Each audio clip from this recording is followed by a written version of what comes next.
O milagre que mudou a vida de Carlos, quando a fé venceu a síndrome de Stickler. Carlos sempre foi um homem forte. Trabalhador, pai dedicado e marido presente, ele nunca imaginou que, aos 38 anos, sua vida desmoronaria com um diagnóstico médico. A síndrome de Stickler, uma doença genética rara que afeta as articulações, a visão e a audição, começou a se manifestar de forma agressiva. As dores nas juntas eram insuportáveis, a visão turva o impedia de trabalhar como motorista de caminhão, e a surdez progressiva o isolava da própria família. Os médicos foram claros, não havia cura, apenas tratamentos paliativos para retardar o avanço da doença. Prepare-se para uma vida de limitações, disseram. Mas Carlos não aceitou aquilo como um veredicto final.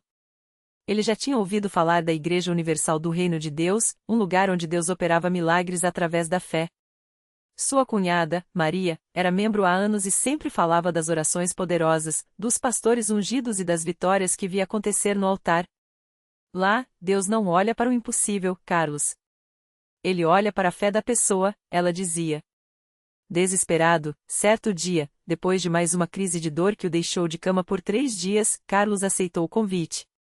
Vou contigo domingo, murmurou, mais por falta de opções do que por crença. O primeiro culto foi um choque. Carlos nunca tinha visto tanta emoção, tanta fé explodindo em louvores e clamores. O pastor falava com autoridade sobre a cura divina, citando passagens bíblicas onde Jesus libertava os oprimidos. Deus não mudou. Ele ainda cura, ainda libera, ainda transforma, gritava o homem no púlpito, enquanto a congregação respondia com amém ensurdecedores. Carlos sentiu algo estranho no peito, uma mistura de esperança e medo. Será que isso é para mim? Pensou. Na corrente de oração, quando os obreiros impuseram as mãos sobre ele e começaram a clamar em línguas, Carlos não segurou as lágrimas. Senhor, se o Senhor existe, me cura. Não aguento mais, ele chorou, enquanto sentia as mãos pesadas sobre sua cabeça. O pastor então ungiu com óleo e declarou, em nome de Jesus, essa doença sai agora do seu corpo. Você está livre. Carlos não sentiu nada físico na hora, mas algo dentro dele acendeu. Era como se uma pequena chama tivesse sido acesa. Nos dias seguintes, ele voltou. Participou da Fogueira Santa de Israel, onde centenas de pessoas clamavam pela intervenção divina. Levou sua oferta de fé, como o pastor ensinou, Deus honra quem o honra. Quando você dá com o coração, você abre as portas do céu. Carlos não tinha muito, mas colocou nas mãos do obreiro tudo o que podia, um envelope com o dízimo e uma oferta especial pela cura. Deus, eu estou fazendo a minha parte. Agora faz a tua, sussurrou. As mudanças começaram devagar, mas eram inegáveis. Na primeira semana, as dores nas articulações diminuíram. Carlos conseguia mover os dedos sem gemer de dor. Na segunda semana, durante uma vigília de madrugada, enquanto o pastor orava pela quebra de maldições hereditárias, Carlos sentiu algo como um calor intenso percorrer seu corpo. Isso é Deus, gritou uma irmã ao lado, abanando o lenço branco. Ele não duvidou. O grande milagre aconteceu em uma reunião de libertação. O pastor chamou todos os que precisavam de cura para a frente. Carlos foi, trêmulo, com as mãos suadas. Enquanto o homem de Deus orava, Carlos sentiu como se uma corrente se rompesse dentro dele. De repente, sua visão, que antes era embaçada, ficou nítida. Ele olhou para o relógio na parede do templo, conseguia enxergar os ponteiros. Glória a Deus, gritou, caindo de joelhos. As pessoas ao redor começaram a louvar, e o pastor, emocionado, declarou, isso é o poder de Deus. A síndrome de Stickler não resistiu à fé desse homem. Os exames médicos posteriores confirmaram, as lesões nas articulações tinham regressido, sua audição melhorou significativamente, e a degeneração da visão parou. Isso não tem explicação científica, disse o oftalmologista, boquiaberto. Carlos sorriu. Tem sim, doutor. Chama-se Jesus. Hoje, Carlos é um dos testemunhos vivos do poder de Deus na Igreja Universal. Ele não só recuperou a saúde, como voltou a trabalhar, agora como motorista de uma empresa de transportes. Sua família, que antes o via desanimado, agora o acompanha aos cultos. Aprendi que a fé não é só acreditar que Deus pode. É agir como se ele já tivesse feito, diz ele, emocionado, toda vez que sobe ao altar para dar seu testemunho. Sua lição de vida é simples, mas profunda. Muitas pessoas desistem antes da vitória. Eu quase desisti. Mas Deus não desistiu de mim. Quando você entrega tudo a Ele, suas dores, seus medos, até seu último real, Ele faz o impossível. A Igreja Universal me ensinou isso: a fé sem obras é morta. E as obras da fé são a oração, a obediência e a persistência. Hoje, toda vez que Carlos entra no templo, ele beija o chão. Não por superstição, mas por gratidão. Porque ali, onde muitos só veem um prédio, ele viu o milagre que mudou sua vida para sempre. E não foi só Carlos que sentiu o toque de Deus naquele lugar. Enquanto ele contava seu testemunho numa noite de quarta-feira, uma mulher chamada Marisa, sentada nos fundos do templo, chorava em silêncio. Ela tinha chegado ali arrasada, com uma carta de despejo na bolsa e o coração apertado pela vergonha de não ter como pagar o aluguel. Os filhos pequenos perguntavam por comida, e ela não tinha resposta. Senhor, se o Senhor não me ajudar, não sei o que vou fazer, sussurrou, apertando o lenço molhado entre as mãos. Foi quando o pastor, como se ouvisse seu desespero, olhou diretamente para ela e disse: tem alguém aqui que está sendo pressionado pelo inimigo nas finanças. Deus está dizendo: até amanhã, você verá a minha glória. Marisa sentiu um arrepio. Será que era com ela? Na mesma hora, uma irmã da igreja se aproximou e colocou um envelope em suas mãos. O Espírito Santo me mandou dar isso para você, falou com um sorriso. Dentro, havia exatamente o valor do aluguel atrasado e um bilhete. Deus proveu. Não desista. Mas o milagre não parou por aí. No dia seguinte, enquanto Marisa saía do banco depois de quitar a dívida, um homem que ela nem conhecia a abordou na rua. Moça, eu tive um sonho ontem com a senhora. Deus me falou para te oferecer um trabalho. Minha esposa precisa de ajuda em casa e com as crianças. Se quiser, pode começar hoje mesmo. Era um emprego honesto, com salário justo e horário flexível para ela cuidar dos seus filhos. Marisa caiu de joelhos ali mesmo na calçada, agradecendo. Deus não só pagou minha dívida, como me deu um futuro, ela contou depois, no altar, com os olhos brilhando. E assim, como Carlos, Marisa também aprendeu que na Universal não tem milagres só para alguns. É para quem crê de verdade, quem não desiste no meio do caminho. Porque a fé não é só chorar no altar, é levantar, obedecer e confiar que Deus está trabalhando, mesmo quando a gente não vê. Hoje, Marisa e Carlos são amigos. Eles se encontram nos cultos, oram juntos e até levam outras pessoas que estão passando por lutas. A gente não pode guardar o milagre só para nós, diz Carlos. Se Deus fez por mim, que era um homem quebrado, e por ela, que não tinha nem onde morar, imagine o que Ele pode fazer por você. E é assim que a Igreja Universal continua sendo um lugar onde vidas são transformadas. Não por causa de paredes ou estruturas, mas porque ali, pessoas comuns encontram um Deus que ouve, que age e que nunca vira as costas para quem busca Ele de todo o coração. Porque milagre não é coisa do passado, é para quem tem fé no presente. E essa é a história. Essa história ainda está só começando. No mesmo bairro onde Marisa e Carlos encontraram a esperança, morava um jovem chamado Tiago.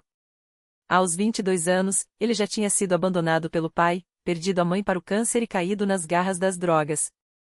As ruas eram sua casa, e as cicatrizes no braço, o mapa de um caminho sem volta. Ou pelo menos era o que ele pensava. Uma noite, depois de mais uma briga com traficantes, Tiago se arrastou até um banco de praça, ensanguentado e com a alma mais ferida que o corpo. Foi quando ouviu um grupo de pessoas cantando perto dali. Não era um som qualquer, era aquele tipo de louvor que parece abraçar a gente por dentro, mesmo quando a gente acha que não merece. Curioso, ele se aproximou e viu a porta aberta da Universal. Uma senhora de cabelo branco, com um sorriso que parecia ter visto muitas batalhas, veio até ele. Filho, você está machucado. Entre, vamos cuidar de você, disse ela, sem medos, sem julgamentos. Tiago hesitou.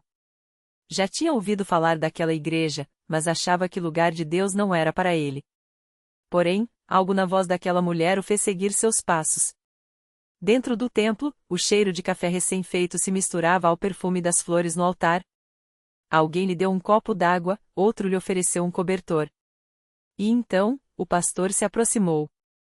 Você não está aqui por acaso, disse o pastor, olhando nos olhos de Tiago. Deus te trouxe até nós hoje porque Ele tem um plano para a sua vida. Tiago quase riu. Plano? Ele, que não conseguia nem ficar sóbrio por uma semana? Mas algo dentro dele doía tanto que, pela primeira vez em anos, ele permitiu que uma lágrima escorresse. E foi ali, entre estranhos que o trataram como família, que Tiago ouviu pela primeira vez que ainda havia esperança para ele. Os dias seguintes não foram fáceis. A abstinência doía no corpo, as memórias doía na alma. Mas toda vez que ele pensava em desistir, alguém da igreja estava lá, o pastor que o visitava no abrigo, a irmã que levava comida, o grupo de jovens que o convidava para os cultos. Eles não falavam em a recuperação, falavam em a libertação. Não falavam em a sorte, falavam em a milagre. Uma noite, durante um culto de quarta-feira, Tiago estava no altar, chorando e pedindo a Deus uma saída. De repente, sentiu algo que não sabia explicar, uma paz tão grande que parecia encher todos os vazios. Quando abriu os olhos, viu o pastor sorrindo. Deus te curou, meu filho. A batalha acabou. E assim foi. Não que as tentações tenham desaparecido de uma hora para outra, mas Tiago sentia uma força nova. Começou a trabalhar como auxiliar de pedreiro, economizou, alugou um quartinho. E o mais incrível, passou a ajudar outros jovens que, como ele, achavam que não tinham mais jeito. Hoje, Tiago é um dos líderes do grupo de recuperação da Universal na sua região. Ele conta sua história sem vergonha, porque sabe que cada cicatriz no seu braço é uma prova de que Deus escreve recomeços. E toda vez que um novo jovem chega quebrado na igreja, ele repete as mesmas palavras que ouviu daquele pastor. Você não está aqui por acaso. Deus te trouxe até nós porque Ele tem um plano para a sua vida. Porque na Universal, ninguém é um caso perdido. Todos são filhos de um Deus que não desiste, que não abandona e que, quando a gente menos espera, transforma cinzas em beleza. E a história de Tiago? Ela é só mais uma página desse livro de milagres que nunca para de ser escrito. E foi assim que a vida de Tiago se tornou um farol para muitos. Mas o que poucos sabiam é que, enquanto ele ajudava outros a se levantarem, Deus ainda tinha mais uma surpresa guardada para ele. Um dia, durante um culto de libertação, Tiago sentiu algo diferente. Não era só a emoção de ver vidas sendo transformadas, era como se uma voz suave, mas firme, sussurrasse em seu coração: Filho, ainda mais. Ele não entendeu na hora, mas guardou aquilo dentro de si. Alguns meses depois, durante uma reunião de oração, uma irmã da igreja se aproximou dele com os olhos cheios de lágrimas. Era Dona Maria, uma senhora que frequentava a Universal há anos, mas que nunca havia compartilhado sua dor. Com a voz embargada, ela contou que seu filho, Lucas, de 19 anos, estava preso há 2 anos por envolvimento com tráfico. A família já havia perdido as esperanças, mas ela não conseguia parar de orar. Irmão Tiago, eu ouvi seu testemunho e acreditei que, se Deus mudou sua vida, Ele pode mudar a do meu filho também. Você pode orar por ele? Tiago sentiu aquele mesmo chamado no peito. Não era só uma oração, era uma missão. Ele começou a visitar a mãe de Lucas toda semana, orando com ela, fortalecendo sua fé. E então, certo dia, ele teve uma ideia: por que não levar o caso para o altar? No próximo culto de quarta-feira, Tiago subiu ao púlpito e contou a história de Lucas. A igreja inteira se uniu em oração. Não foi uma pregação longa, não houve palavras bonitas, apenas clamor. E algo aconteceu. 3 dias depois, Dona Maria correu para a igreja chorando, mas dessa vez eram lágrimas de alegria. Lucas havia sido solto. Não por um erro judicial, não por um acordo, mas porque, durante uma revista na prisão, os guardas encontraram uma Bíblia escondida em seu colchão, algo proibido. Ao invés de puni-lo, um dos agentes, que era evangélico, começou a conversar com ele. Lucas, pela primeira vez, ouviu falar de um Deus que perdoa. E naquela mesma semana, um juiz que nunca adiantava processos decidiu revisar seu caso e, inexplicavelmente, concedeu liberdade condicional. Quando Lucas chegou à Universal, não foi como um ex-presidiário, mas como um filho pródigo. Tiago o abraçou forte e lhe disse: Deus não te tirou de lá só para te dar liberdade. Ele te tirou para te dar um propósito. Hoje, Lucas faz parte da mesma equipe de recuperação que Tiago lidera. E os dois, juntos, mostram para outros jovens que, não importa quão fundo a gente tenha caído, Deus sempre estende a mão. Porque na Universal, os milagres não são apenas histórias do passado, são provas vivas de que, quando a gente entrega o impossível nas mãos de Deus, Ele faz mais do que a gente sonha. E assim, página após página, esse livro de transformações continua sendo escrito com lágrimas de dor que se tornam sorrisos de vitória, e com vidas que, como a de Tiago e Lucas, provam que, com Deus, sempre há um amanhã. Na mesma semana em que Lucas começou a ajudar na equipe de recuperação, um jovem chamado Mateus chegou à Universal arrastando não só o corpo, mas a alma. Ele tinha apenas 22 anos, mas os olhos vazios contavam uma história de décadas de sofrimento. Viciado em drogas desde os 14, Mateus já havia sido abandonado pela família, dormido nas ruas e até sobrevivido a uma overdose que os médicos disseram ser um milagre a ele ter sobrevivido. Mas aquele não era o milagre que ele precisava. O verdadeiro milagre ainda estava por vir. Quando Tiago o viu sentado no fundo do templo, cabeça baixa e mãos trêmulas, não precisou de palavras para entender a batalha que aquele rapaz travava. Ele se aproximou devagar, como quem não quer assustar um animal ferido, e sentou ao seu lado. Você não veio aqui por acaso, Mateus, disse Tiago, com uma calma que só quem já esteve no abismo consegue ter. Deus te trouxe. Mateus levantou os olhos, cheios de desconfiança e dor. Deus? Ele riu amargo. Se Deus existe, por que ele deixou eu chegar nesse ponto? Tiago não deu uma resposta pronta. Em vez disso, contou sua própria história, as noites em claro procurando drogas, o desespero de ver a vida escorrer pelos dedos, o dia em que entrou na Universal sem esperança e saiu com um propósito. E então, apontou para Lucas, que estava do outro lado do salão, ajudando a organizar cadeiras com um sorriso no rosto. Aquele ali era um cara que o mundo já tinha desistido. Hoje, ele salva vidas. Não porque ele é especial, mas porque Deus é. Mateus olhou para Lucas, depois para as próprias mãos marcadas por cicatrizes e picadas. Algo dentro dele estremeceu. Não era esperança ainda, era só uma fissura na parede de desespero que ele havia construído ao redor do coração. E se eu não conseguir? Ele perguntou, a voz quebrada. Tiago colocou a mão no ombro dele, firme. Você não precisa conseguir sozinho. Isso aqui não é lugar para perfeitos. É lugar para quem precisa de um milagre. Naquela noite, Mateus participou da reunião de libertação pela primeira vez. Quando o pastor orou por ele, algo inesperado aconteceu. Não foram fogos ou vozes do céu, foi uma paz tão profunda que Mateus sentiu como se anos de peso tivessem sido tirados de suas costas em segundos. Ele chorou. Não choramingou, não chorou daqueles choros que vêm de tão fundo que parece que a alma está sendo lavada. Nos dias seguintes, não foi fácil. As tentações voltavam, as memórias doía, e havia momentos em que Mateus pensava em desistir. Mas toda vez que isso acontecia, Tiago ou Lucas estavam lá, não com sermões, mas com um abraço, um café quente ou simplesmente sentando ao seu lado em silêncio, como quem diz, você não está sozinho nisso. Um mês depois, Mateus estava de pé no altar, dando seu testemunho. Não era mais aquele rapaz curvado pelo peso do vício. Agora, seus olhos brilhavam com uma luz que só quem já foi tirado das trevas reconhece. Eu vim aqui achando que Deus não ia querer saber de mim, ele disse, segurando o microfone com mãos que já não tremiam. Mas descobri que ele não só queria, como já tinha um plano para minha vida. E esse plano não era me deixar morrer na rua. Era me fazer viver para valer.